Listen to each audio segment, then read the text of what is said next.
Thank you, Professor Nisom. It's a real pleasure for me to be here. I want to thank Professor Klausner and Professor Gutman for the invitation. I always say when I land in Israel, I feel like I'm home, and I thank you for bringing me home again.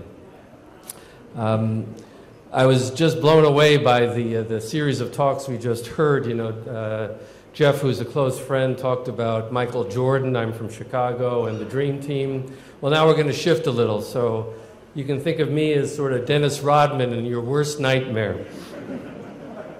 So we're going to talk today about surgery and cancer prevention. We'll start with pancreatic cancer. As Jeff mentioned, the incidence and death rate are almost exactly even. What's really important here is to note just 10 years ago, those numbers of new cases were 37,000 and the number of deaths was 33,000. So you can see what's happening. So if there's any disease where prevention is going to make a huge difference, it would be in pancreatic cancer. And of course, if you're going to focus in one area, it would be on pancreatic cysts, and specifically on intraductal papillary mucinous neoplasms, IPMN. So I'm going to try to define the problem for you, to examine the variables that identify patients who are at high risk, to provide a blueprint to guide decision-making, and finally to talk about some cautionary tales. There are risk factors for developing IPMN. Clearly, if you have a family member who has a history of pancreatic cancer, those who have a history of chronic pancreatitis, and also, interestingly, those who are insulin-dependent diabetics. But probably the greatest risk for an IPMN is if you have imaging, if you go to the emergency department and have a CAT scan, because it's made the incidence of this disease just explode over the past few years. You all know that there are really two main types of IPMN, the main duct IPMN and the branch duct IPMN. You can see here schematically. In terms of grossly, this is what they look like. On your left, you see the large dilated pancreatic duct with these papillary intrusions in them and the fish mouth appearance on endoscopy. And then the branch duct that's really not directly in contact with the main duct, but off a side branch. And there are pathologic subtypes as well, just as we heard in terms of pancreatic cancer, the different molecular subtypes. You can see the four that are listed here, and they do have different implications. The gastric subtype on your right here is almost always seen in branch duct IPMN, and on the left part of the screen, you can see there are three subtypes.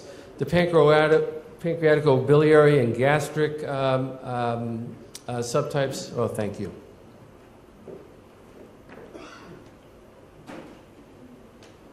I'll figure this out later. Anyway, the subtypes of of pancreatobiliary, and intestinal, and oncolytic are mainly in the main duct. And the pancreatobiliary and gastric cancers are the ones that produce the pancreatic ductal adenocarcinoma. Coloid carcinomas have a much better prognosis. And in terms of looking at who we should focus on in terms of being surgeons, I think it's somewhat easy. If you look at this data from Memorial Sloan Kettering Cancer Center of resected IPMNs, on your right side you can see that main and the mixed duct IPMNs have about a 70% of incidence of either having a precancerous lesion or invasive cancer. So we know what to do with those. Those patients get resected. However, for those with branch duct, only about 30% will either have a precancerous lesion or an invasive lesion. And that's really the dilemma for surgeons about what we should do. So that's where I'm going to focus on in terms of prevention. In terms of the diagnostic workup, we all understand the imaging studies that are available to us, as well as analyzing the fluid that we can obtain from the cyst itself. And as you can see here, there's been a marked change in terms of how we are approaching this. CT scan is usually done as the initial test, again, in the emergency department that identifies the cyst. But now more and more MRI has become the diagnostic tool of choice. combined with endoscopic ultrasound and fine needle aspiration.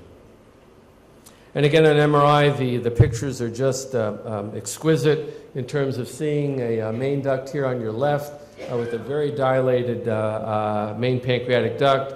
And on your right, you can see, you can see the branch duct IPMN. And again, in terms of endoscopic ultrasound, it is very exquisite in terms of identifying nodules and solid components in the cyst that drive us to intervene.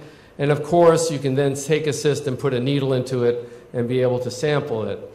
And why that's important is because when you look at what can drive us in terms of determining which patients could be operating on, those patients who have cytology obtained, that they provide the highest sensitivity and specificity and the highest negative predictive value in terms of predicting malignancy.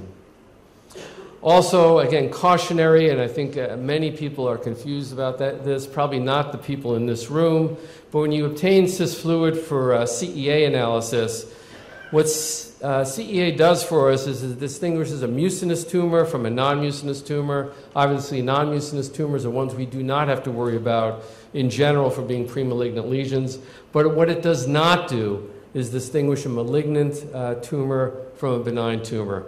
And it doesn't make a difference if the CEA is 20,000 in the cyst fluid. It does not distinguish benign from malignant.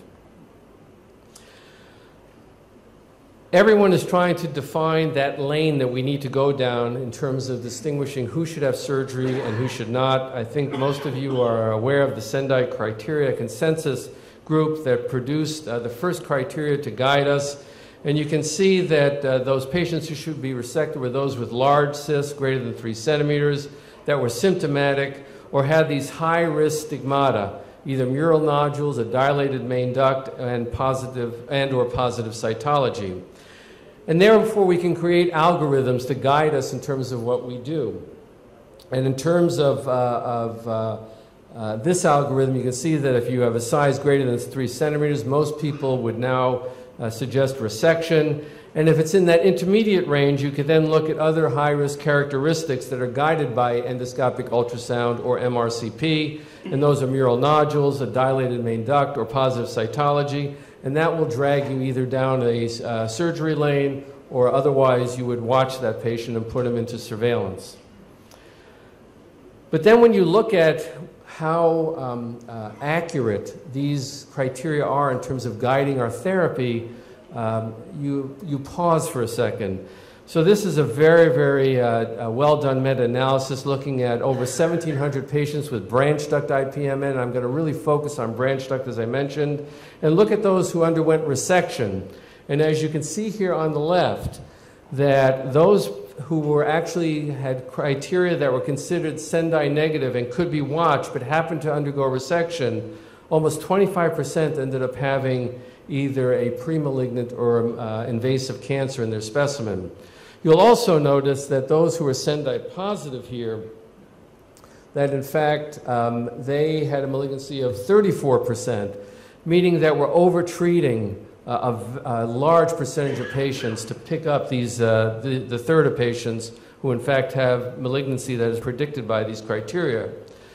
So there was an attempt to try to more refine these criteria to direct patients again into surgery versus watchful waiting. And again, you can see in the top here, and I'll try to highlight this, it's probably not exactly easy to see, but those patients who have the high-risk stigmata, which is obstructive jaundice, who have an enhancing solid component within the cyst, or have a main duct dilatation greater than 1 centimeter, those patients have high-risk stigmata and should probably go to surgery. If those are not apparent, then there are more worrisome features for high risk that we should look at, and those include cyst size, main duct that is dilated between 5 and 9 millimeters, an enhancing mural nodule, a pancreatic duct stricture. Those things would guide you, again, to think about doing surgery. And again, then those patients undergo an endoscopic ultrasound or another procedure, and those who have a mural nodule that's defined and identified, main duct features that are suspicious, or cytology that shows atypia or, of course, cancer, those patients would go and undergo a surgical procedure.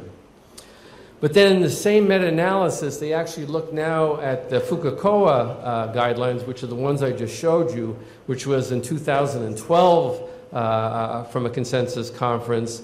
And you can see the same issue comes up, that those patients with branch duct IPMNs, according to the Fukuoka procedure, who are Fukuoka negative, that now you've reduced the number of patients who have malignancy down to 11%.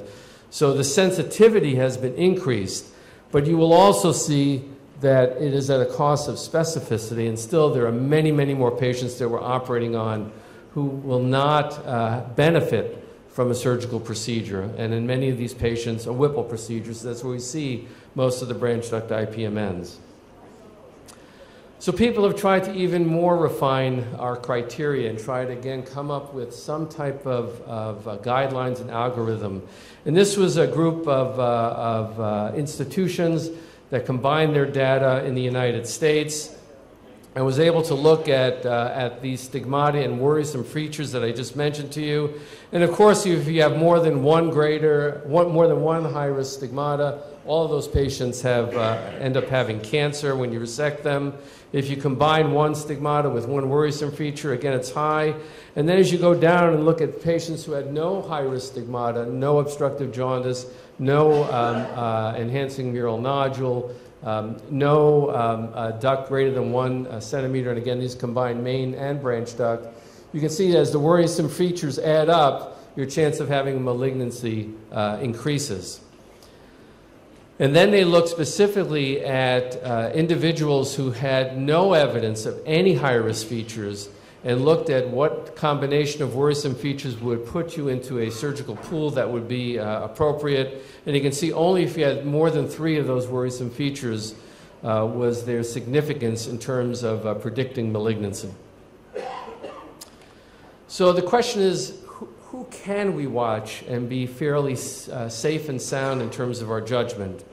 And this was an international registry that was just published their data, and again looked over a 10-year period at actuarial survival in patients who were considered low risk, less than 3 centimeter branch duct IPMN, no solid component, and no main duct dilatation. And as you can see, it is unlikely that you're going to die from pancreatic cancer if you have those low-risk features. And this was confirmed by another meta-analysis that was done here. As you can see, this is 22 studies that were combined together and looking at the development of a pancreatic cancer.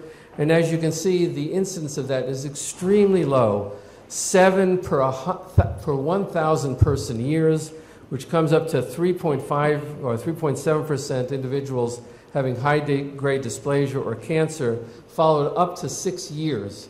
So again, these patients could be carefully watched, this was presumed. And if you look at actually dying from pancreatic cancer, the data is even more compelling. 2 per 1,000 patient years, or less than 1% dying of pancreatic cancer. So it suggests that there are patients who we can put into surveillance programs. And in fact, it's this kind of data that led the American Gastroenterological Association to suggest, and I'll read to you, that continued surveillance of pancreatic cysts, if there's been no significant change in the characteristics of that cyst after 5 years of surveillance, or if the patient is no longer a surgical candidate. So they suggest that after 5 years, you don't have to watch these patients anymore. And even though that recommendation, as you can see, was based on very low quality evidence.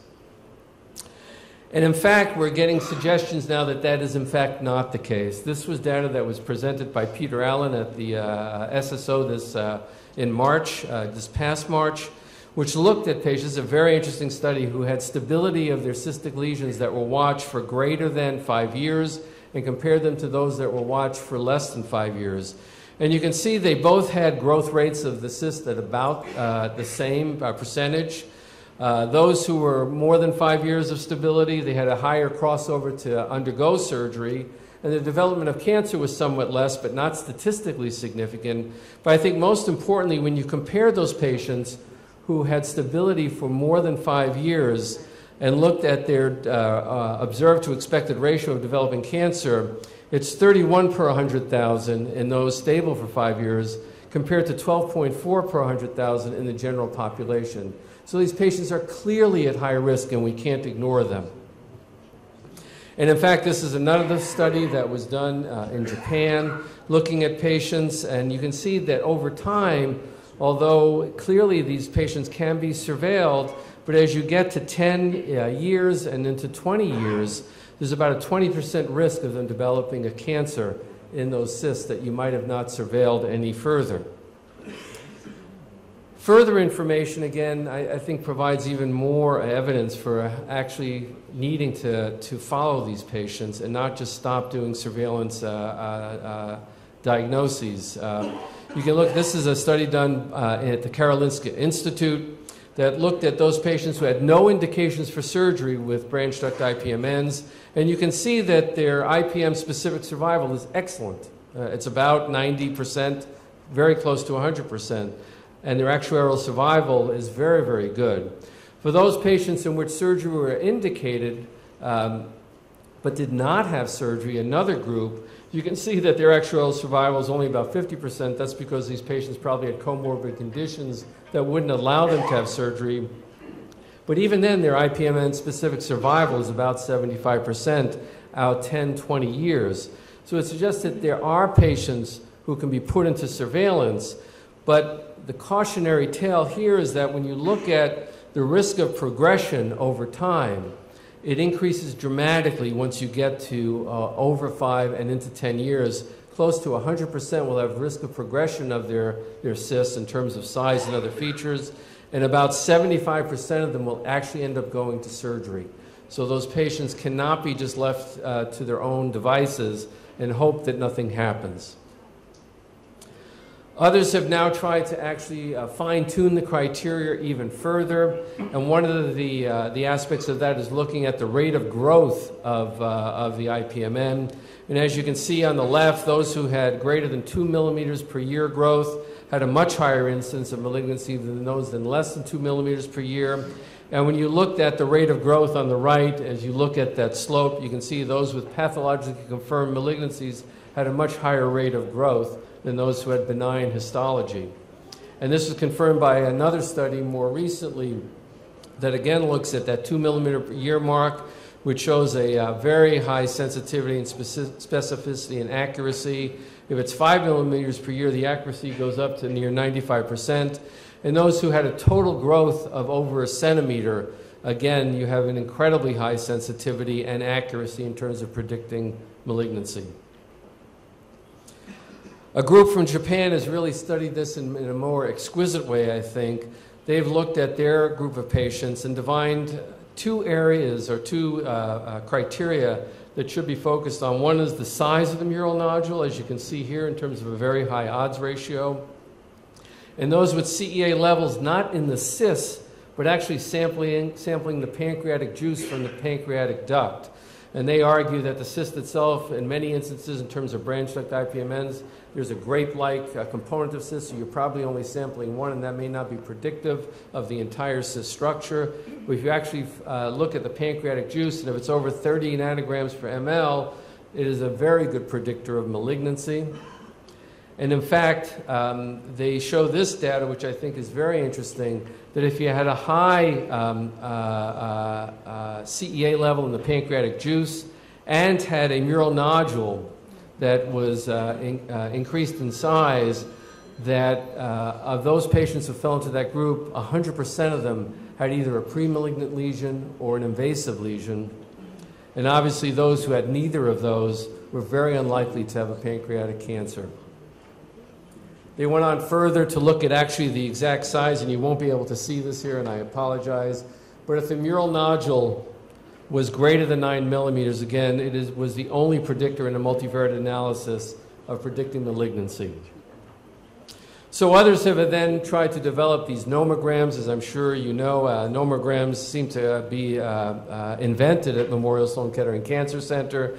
This is the group from Memorial, headed by, again, Peter Allen, and looking at a number of factors, looking at large cyst size, the mural nodule, whether it's present or not, symptoms, and a dilated main duct in those with branch duct and main duct IPMNs.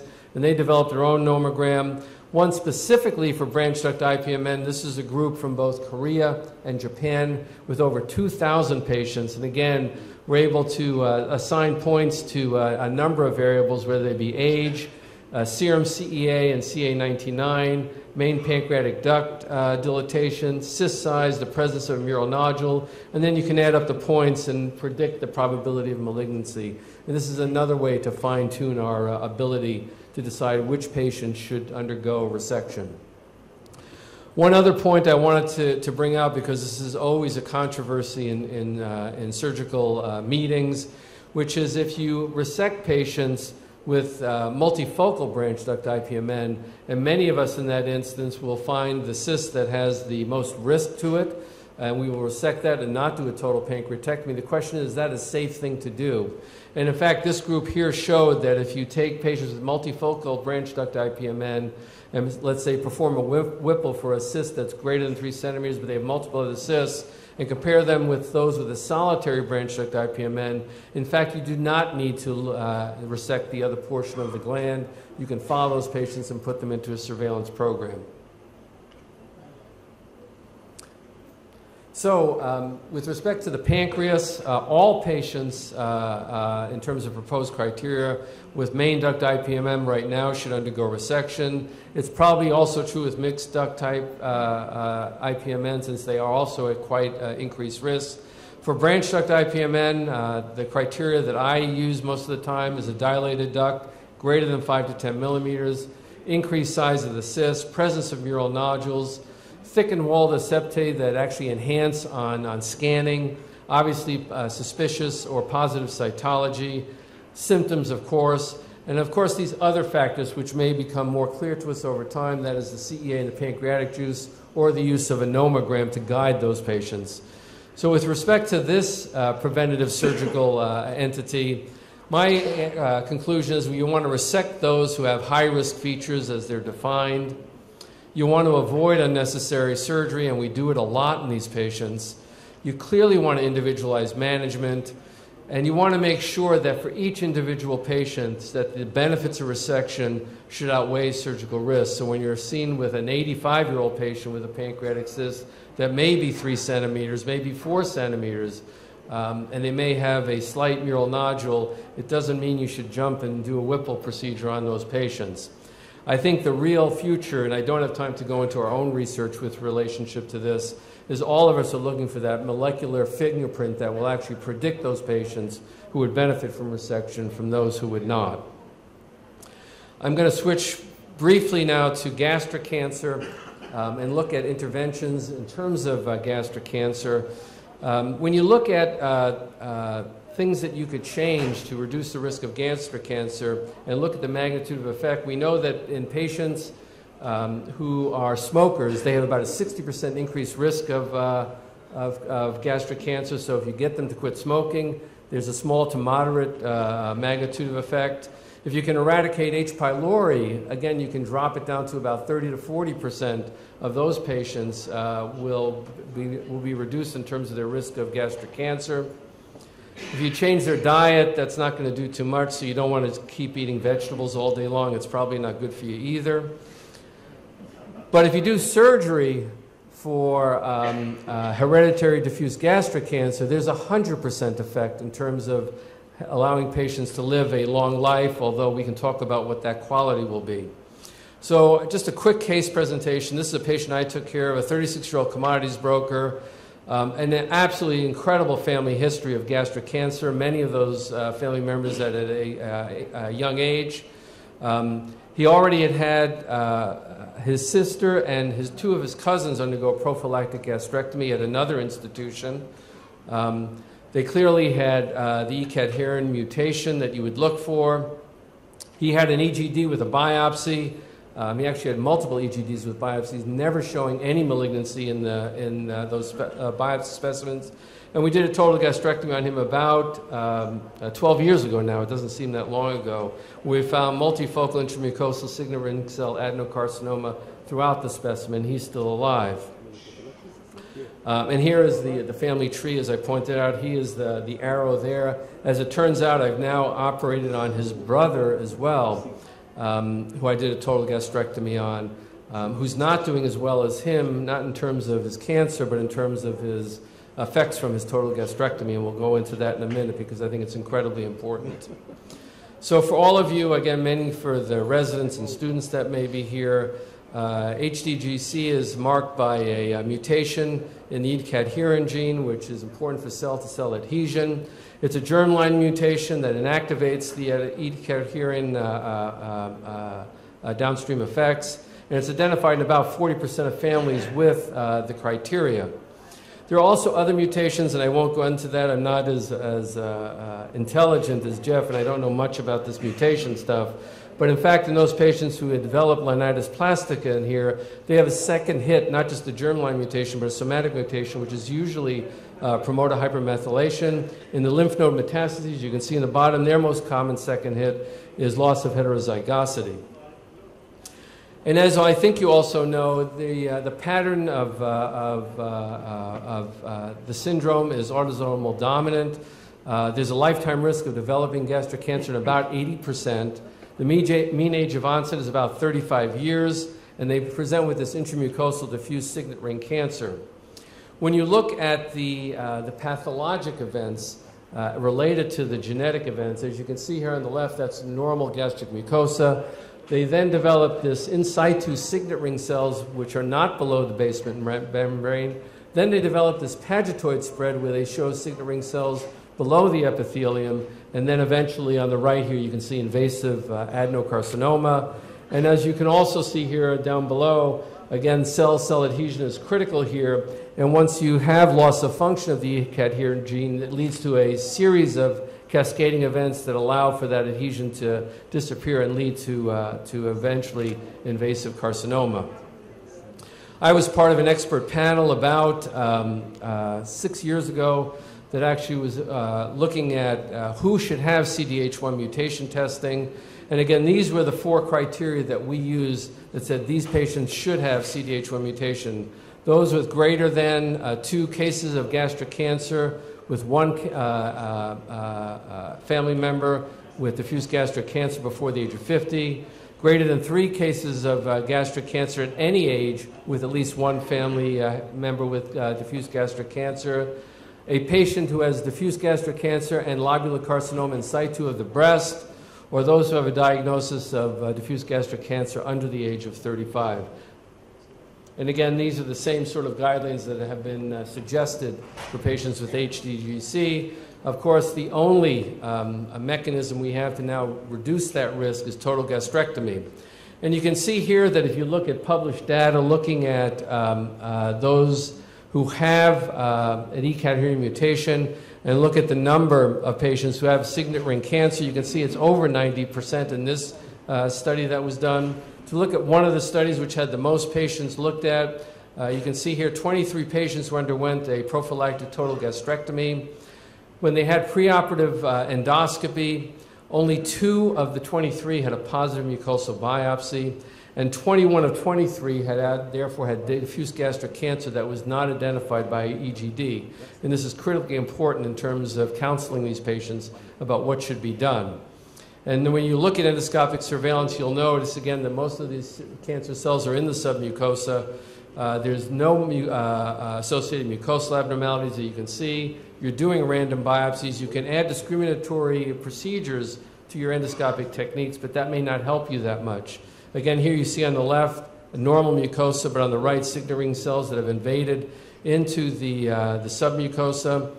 And again, this is a publication that we put out looking at, again, chromoendoscopy, and the number of patients diagnosed with cancer at endoscopy itself was only 32%, and the number of patients who had a negative endoscopy and actually had cancer at gastrectomy was 88%. And again, you can see these pale areas that you notice here. That's what you're looking at for chromoendoscopy. And if you sample those, that's where you think there may be a higher risk of identifying patients who might have at least the identification before surgery of gastric cancer. But in fact, when you look at this study, you can see all these patients underwent chromoendoscopy. They identified 41 areas, pale areas that had gastric cancer in it. But when you look at the number of the patients, it's only about 10% of patients who actually had a diagnosed gastric cancer. So the pros and cons of preemptive total gastrectomy, I'm sure, are very well known to you. The pros are obviously that endoscopic screening is not adequate, that occult diffuse gastric cancer is present in many CDH1 mutation carriers. Surgery is the only curative modality, and at least we can do it relatively initial low morbidity and mortality. The cons are that there's incomplete penetrance and 25% of patients will not have cancer, and I'm sure they don't want a total gastrectomy. There are unidentified CDH1 mutations that we do not pick up, and of course quality of life issues, which I'll address in 1 second. I mentioned obviously that the only treatment is total gastrectomy, as all of you know. When you then begin to look at quality of life measures, you can see here, this is a study done by Vivian Strong again at Memorial. You can see here that at the top, 85% of patients had cancer in their specimen.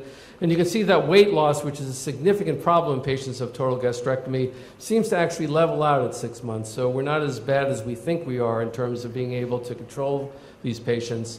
But if you look at another study, and again, to how to try to ameliorate some of these factors, that the use of a pouch, and I don't know how many of you use a pouch after total gastrectomy, you may want to rethink it if you look at this very large meta-analysis, that in terms of dumping, in terms of maintenance of nutrition, and in terms of heartburn, that those patients who have a pouch seem to have a much, much decreased risk of these really debilitating symptoms. That being said, of course, I don't do a pouch. It shows you how smart I am. And this was a study done by a group in Toronto, actually, which I think is very interesting, looking at a number of variables in terms of quality of life. In the top left, it's looking at the quality of life score, the global score. You can see it drops for a period of time and then evens out and then drops again. If you look at their body image on here, it does not change very much for these patients. If you look at their symptom score, in fact, again, it's at a very low level, and this is looking at psychological symptoms in these patients. Again, not much of a problem. But when you look at their regret score, of whether they regretted actually going through surgery, initially there is some increase, but then it levels out, and these people accept what they've had done. On the right here, you can again see this leveling off of the weight loss. And in those patients who had decisional conflict, they wondered if they made the right decision. You can see it's no different than those patients who had surgery as those patients who declined surgery. And again, this expert panel that we convened a few years ago, we looked at what patients should we recommend, at what time should we recommend gastrectomy. We recommended that a prophylactic total gastrectomy should offer to CDH1 mutation carriers after they're 20 years of old. Obviously, you would individualize that. So in conclusion, preemptive surgery for HCC is therapeutic, and it cures approximately 100% of these patients. Radical surgery, though, is high risk and high reward because of the downstream effects after a total gastrectomy. Accurate identification of individuals at high risk is critical. And this is obviously another fertile ground for molecular-based research in terms of further defining if we could avoid resection in some of these patients. Again, I want to thank, and I am honored to be here in Eretz Yisrael, and I thank Professor Gutman and Professor Glausner. I invite you all to make Chicago your town as well.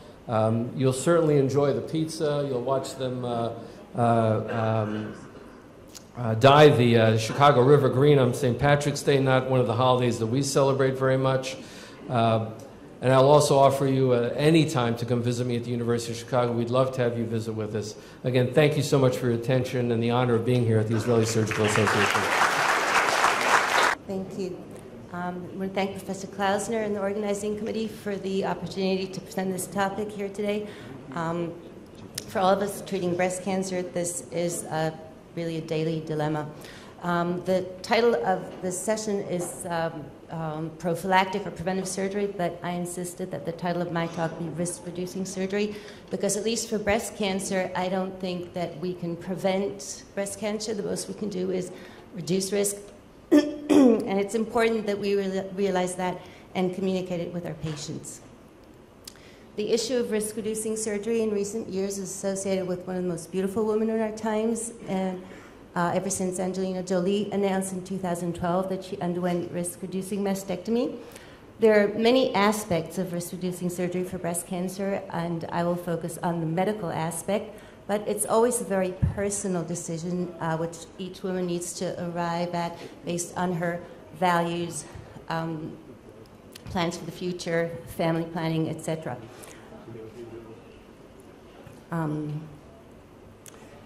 So BRCA1 and 2 mutations are the ones that are most commonly associated with increased risk of developing breast cancer, but there are several other genetic mutations that we know about, and probably several other that we're going to know about within the next couple of years. And there's also non-genetic risk factors, such as history of mantle radiation during childhood and adolescence, and personal history of high-risk lesions, such as atypical ductal hyperplasia and lobular carcinoma in situ. I will focus on 4 topics. I'll talk briefly about risk-reducing salpingo-oophorectomy, which decreases the risk of ovarian cancer, but also breast cancer. I'll talk about primary risk-reducing mastectomy for healthy, high-risk women, and the more controversial issue of contralateral risk-reducing mastectomy after diagnosis of unilateral breast cancer. And then also mention breast cancer after risk-reducing mastectomy, just to remind us that it does exist. There are several substantial studies which looked at the risk of breast cancer after risk-reducing salpingo-oophorectomy in BRCA mutation carriers.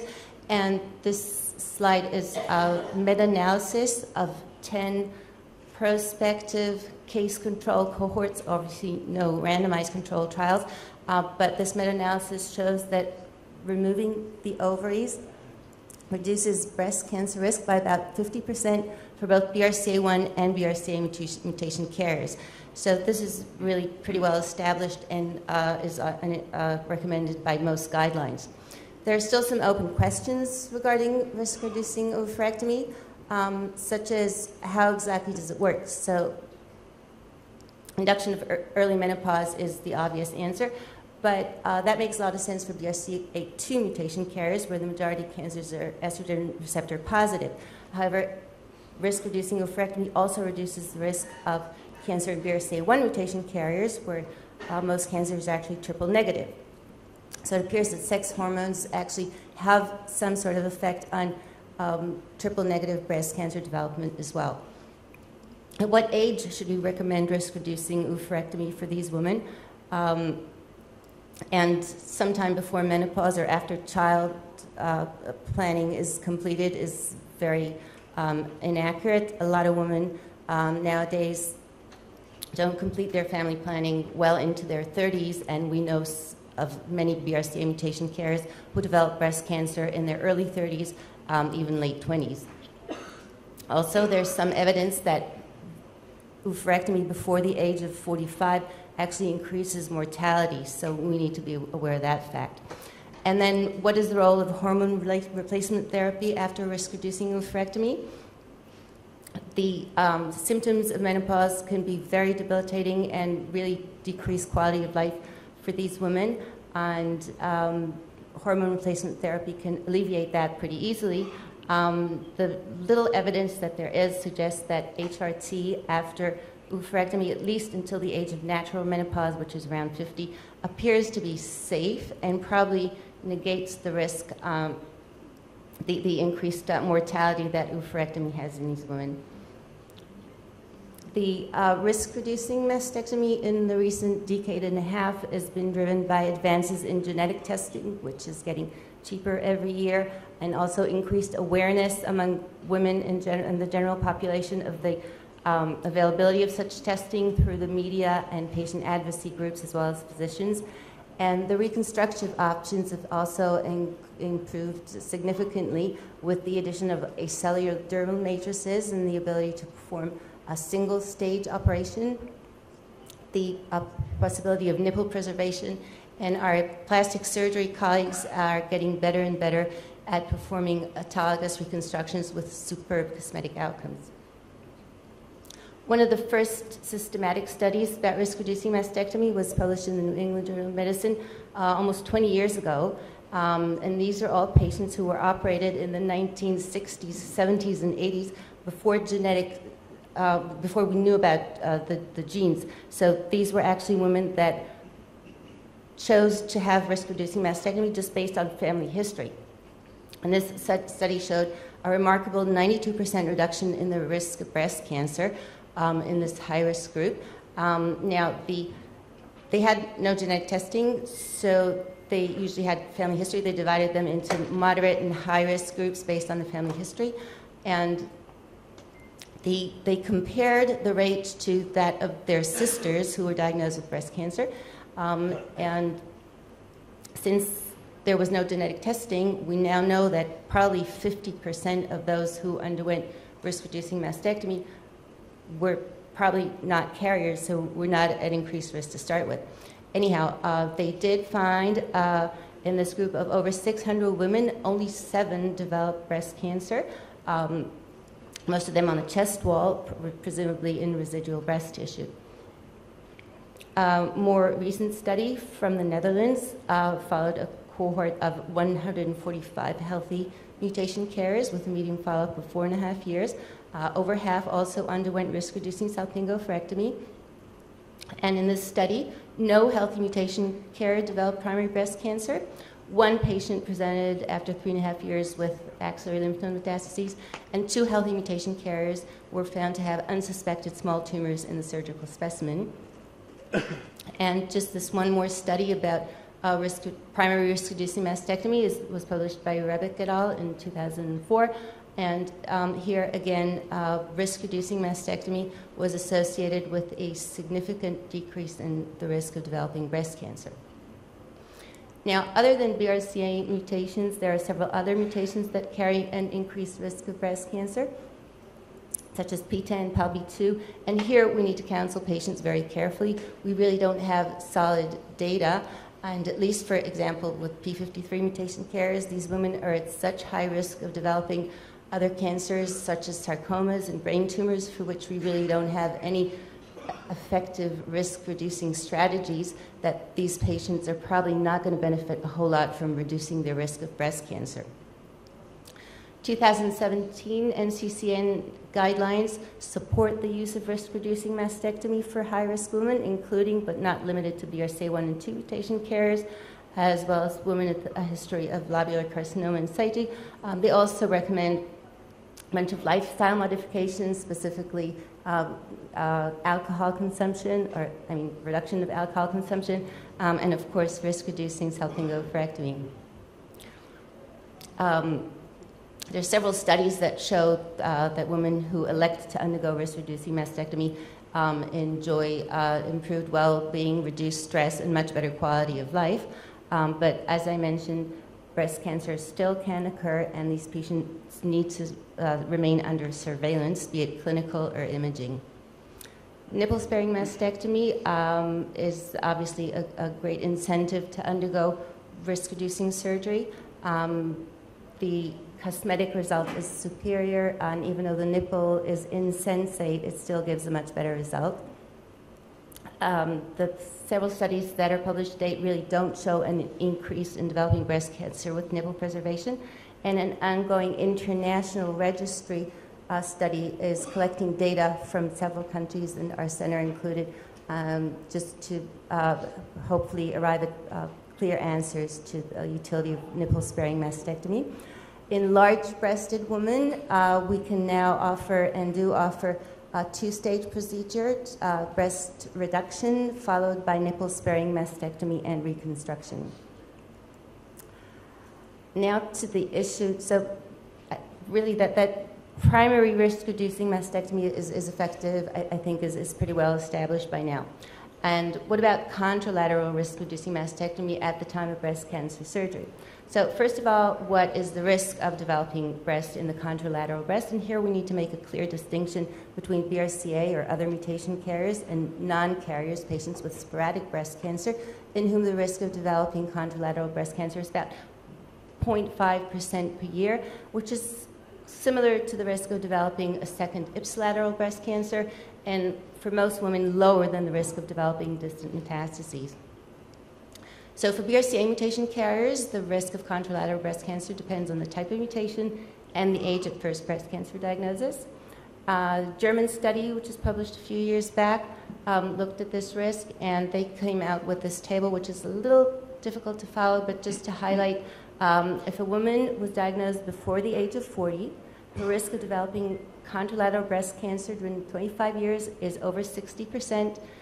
If she's diagnosed with the first breast cancer after the age of 50, the risk drops to 19% for BRCA1 and about 16 or 17% for BRCA2 mutation carriers, which is much closer to the risk in the general population. The risk of contralateral breast cancer in non-carriers is a little more complex. It depends also on whether or not they had anti-estrogen treatment, on family history of breast cancer, breast density, etc. And here, if I were able to open this link, which maybe I am, there's a recently published algorithm which is available over the web, and if it will open, then I can show you how it works. If not, okay. So if we have a woman who was diagnosed, lost it. Okay. Oh, you guys see it? Okay, I don't. But I can't manipulate it. You can do it for me? Okay. So, do we lose it?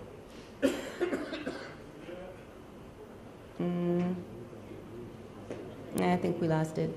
Okay, so I actually assumed that something like that might happen, so I prepared this slide, which sort of condenses part of the this article. And just for example, a woman who was diagnosed, say, in her 30s with a triple-negative cancer, meaning she did not receive anti-estrogen therapy, that's what AEST stands for, and does have a family history of breast cancer, has a 20% risk of developing contralateral breast cancer over 20 years. These are non-carriers.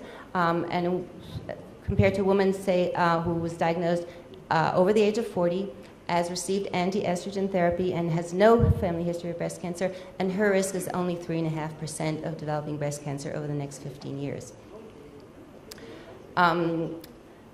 There are a few studies that I present briefly, and just to tell you, to summarize the effect of risk-reducing contralateral mastectomy once breast cancer was diagnosed, the data reported are mixed. So in this study, for example, women with early breast cancer with a family history who underwent bilateral mastectomy at the time of breast cancer were matched with the same number of controls who underwent unilateral mastectomy, and at a median follow-up of over 17 years, had an overall survival advantage as well as a disease-free survival advantage, which is not huge. It's not the 90% that we see with primary risk-reducing mastectomy, but it is statistically significant. On the other hand, a much larger study, which is based on the National Cancer Database, looked at young women who, again, were diagnosed with early-stage breast cancer. 70% underwent unilateral mastectomy and 30% elected for bilateral mastectomy. With a follow-up of 6 years, no significant difference in survival in this study. And yet another study did show somewhat improved survival after contralateral risk-reducing mastectomy for BRCA mutation carriers with a history of unilateral breast cancer. So at follow-up of 11 years, there was a statistically significant decrease with contralateral mastectomy. However, the Cochrane Institute came out a couple years ago with the statement that there is insufficient evidence that contralateral risk-reducing mastectomy improves survival. And the American Society of Breast Surgeons issued this consensus statement just last year. They actually recommend advocating breast conservation for all eligible patients whenever possible, and suggests that we consider neoadjuvant systemic therapy and oncoplastic surgery to facilitate breast conservation. Contralateral mastectomy should be considered for those at significant risk of contralateral breast cancer, such as documented carriers, patients with a strong family history, or patients who had mantle radiation before the age of 30. It can be considered for those at somewhat lower risk, such as other mutations and strong family history with no mutation. It may be considered for other reasons, such as to limit surveillance or dense breasts, to improve symmetry, or to manage cancerophobia. It should be discouraged, however, in average-risk women with unilateral breast cancer and women with advanced breast cancer diagnosis, in whom the late diagnosis is actually what is going to ultimately determine their outcome. Also note that women who are BRCA negative in BRCA positive families should be discouraged from having contralateral risk-reducing mastectomy, and there seems to be no role for bilateral risk-reducing mastectomy in males. They conclude that contralateral risk-reduced mastectomy does not appear to be associated with a survival benefit, with the possible exception of mutation carriers. And it does double the risk of postoperative complications, which may delay onset of adjuvant therapy, and also might encourage patients to avoid therapy that would otherwise be recommended due to some false sense of security. They do concede that bilateral reconstruction certainly may provide improved cosmetic outcome, because so much of the aesthetics of breast is really based on symmetry. Not to talk a whole lot about reconstruction, just to remind us that breast reconstruction has a significant degree of complications. As many as 5% of the patients might ultimately lose their implant, and they need to be aware of that. This slide is not about risk-reducing surgery, but if anybody here is not aware of this study, I think we should be. It's a clinical trial that's going on at Sheba Medical Center, in which BRCA mutation carriers who, for whatever reason, elect to go breast-conserving therapy are offered radiation to the contralateral breast at the time of radiation to the index breast, or not. And it's obviously way early, but they have accrued nearly 150 patients to date, and these very early preliminary initial results look like they might be promising in the future. I wanted to say a few words about breast cancer after risk-reducing mastectomy, and this study, for example, from Denmark, recently published, not so recently, sorry, calculated the risk of contralateral breast, or I'm sorry, not contralateral, of breast cancer in women who underwent risk-reducing mastectomy due to high risk as 0.8% per person a year versus 1.7% per year in women who did not undergo risk-reducing mastectomy. And so we need to come up with a plan on how to follow these patients who underwent risk-reducing mastectomy. And the means are either breast self-examination, clinical breast examination, ultrasound, and MRI. Mammography can only be offered to women who underwent autologous reconstruction. And there are no clear guidelines, or we really don't know what the optimal surveillance protocol is. This is a study that surveyed 22 centers internationally. Many of the authors are from Israel. And they found significant variability in their recommendation for follow-up after risk-reducing mastectomy. My recommendation to my patients includes self-awareness. I encourage them to be aware of their breasts and examine them periodically. I continue to follow them clinically and propose getting an ultrasound. I also like to get an MRI about 1 year out, just to assess the amount of residual breast tissue, which might be significant. And if it is, I continue annual MRIs with or without ultrasound. The data in Israel are very hard to come by, unlike breast cancer, which is all registered at the National Cancer Registry. These cases are not registered anywhere. A lot of them are performed in private hospitals, sometimes without multidisciplinary consultation. I think the addition of ADM to the health basket, which happened a couple years back, as a result of work that I did together with Dr. Barnea with the Ministry of Health, probably contributed to the increased uptake of risk-reducing mastectomy in Israel, but I really don't know because we don't have numbers.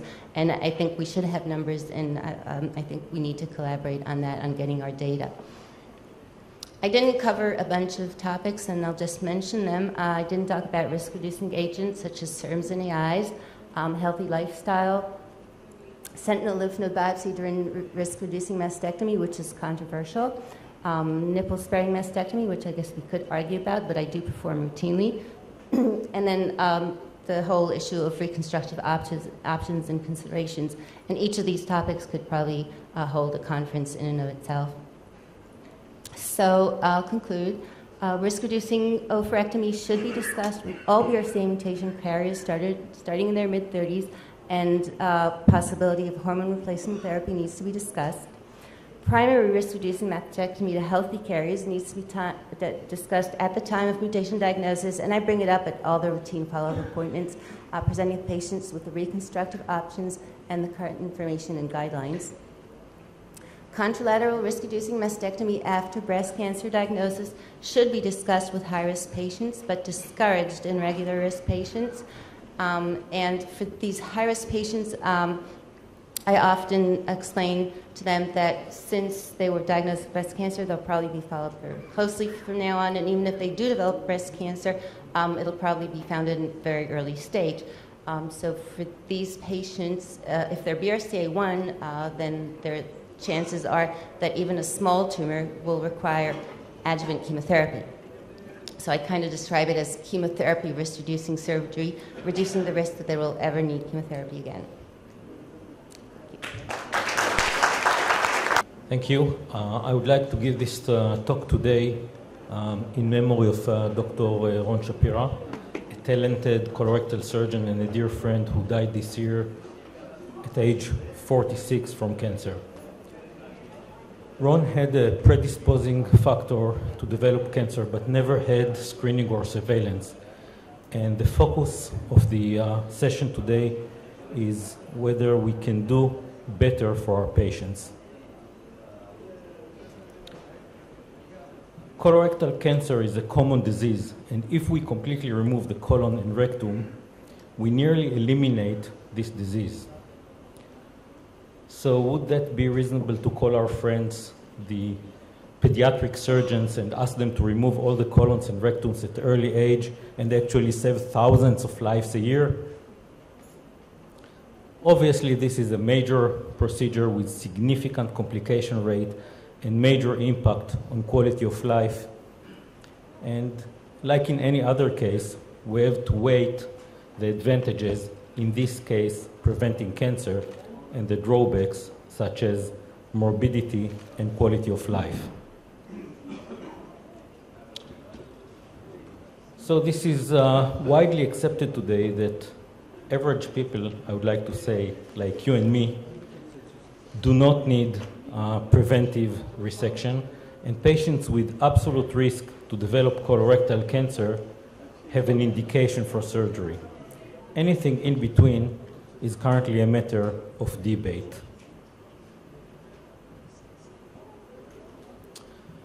FAP is the classic example of patients with absolute risk to develop colorectal cancer, as nearly 100% of these patients will develop this disease. Total proctocolectomy with ileoanal pouch is the standard prophylactic procedure for patients with FAP. This surgery keeps the natural route of evacuation and nearly completely eliminates the risk to develop colorectal cancer. However, it is associated with multiple daily bowel movements, and keep in mind that these patients have normal bowel movements before surgery. And continence is not always perfect. And very importantly, it is associated with the risk of sexual dysfunction and fecundity.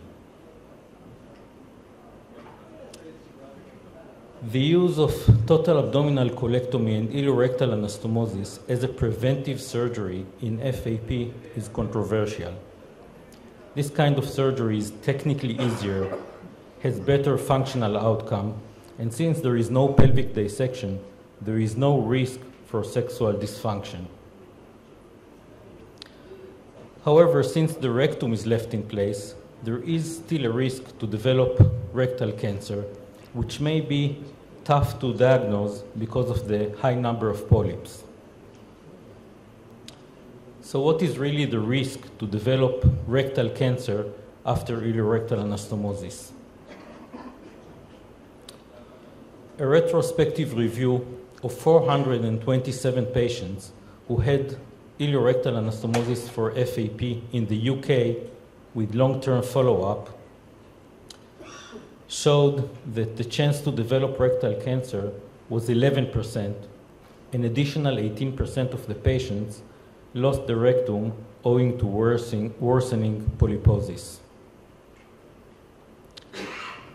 However, if we look at the genotype, at the different mutations in the FAP gene, we can see that several mutations, such as the attenuated FAP, for instance, but not only, have pretty low risk to develop rectal cancer. And these patients may be good candidates for this kind of surgery.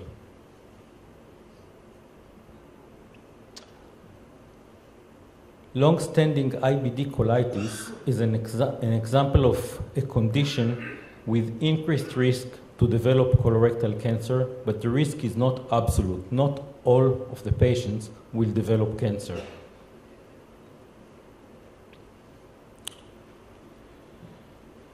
So these patients, it is widely accepted today that just the fact that they have long-standing colitis is not an indication for prophylactic surgery.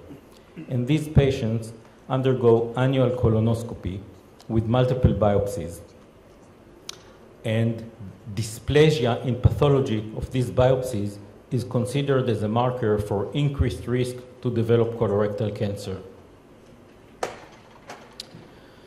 Despite the wide inter-observer variability in reading high-grade dysplasia, it is accepted today that high-grade dysplasia is considered an indication for prophylactic surgery. But the approach to patients with low-grade dysplasia is controversial, with some authors suggesting to continue with surveillance and others advocate surgery as a prophylactic measure. So, hot from the oven, in this month, a systematic review was published with 15 studies and 671 patients that were followed after the diagnosis of low-grade dysplasia. 8% of these patients developed rectal cancer with an annual incidence of less than 1%. And if we look at the other policy, when low-grade dysplasia served as an indication for prophylactic colectomy, a significant portion of these patients, the final surgical pathology found that the colon already harbored cancer. So surgery was not prophylactic anymore. So it seems that dysplasia as itself is not the best marker, although that's the one we have in use, and additional clinical parameters are needed to help guide the decision. But we definitely need better markers to guide our decisions in patients with IBD.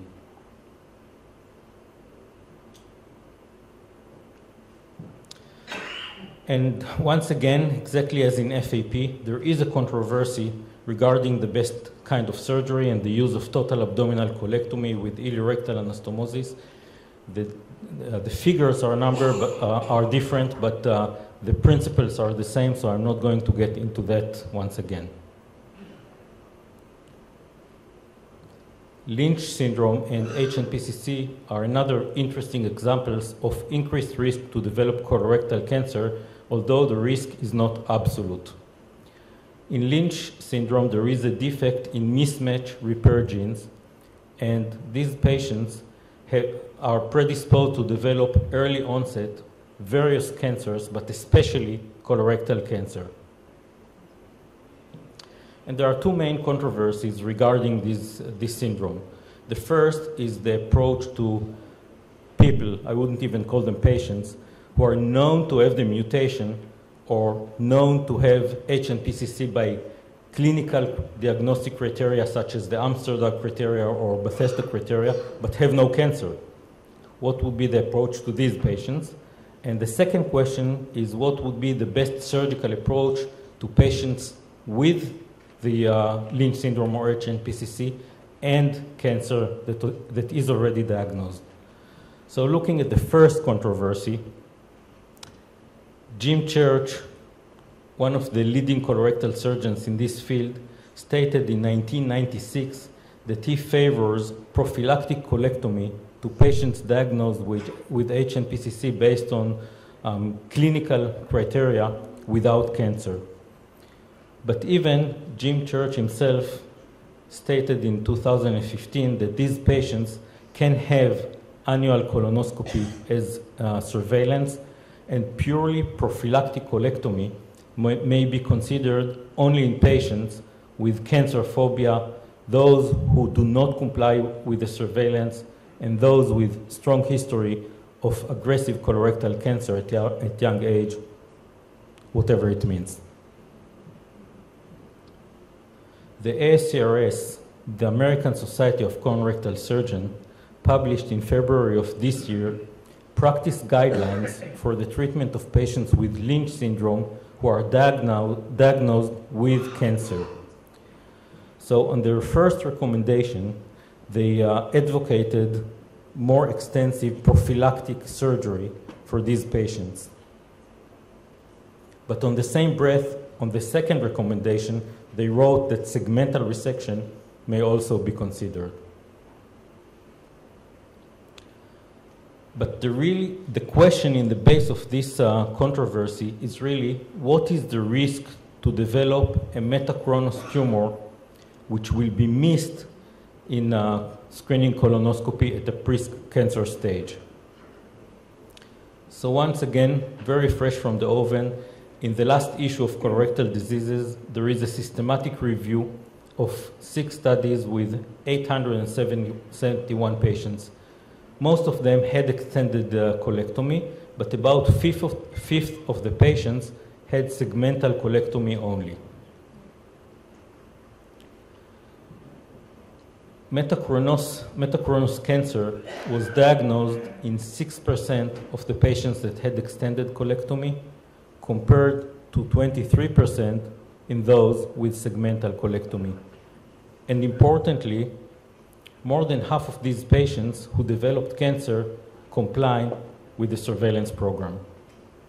So at least this pretty recent publication suggests that more extensive surgery can be justified.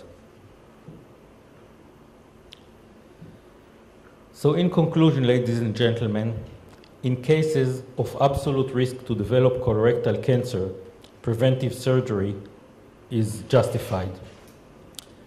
And preventive surgery for medium-risk patients is still controversial. We do need better assessment tools to stratify the risk of specific patients, like personalized medicine, for better selection of patients for prophylactic colectomy. And the colorectal Angelina Jolie can help increase awareness for colorectal cancer prevention in high-risk patients. Thank you for your attention.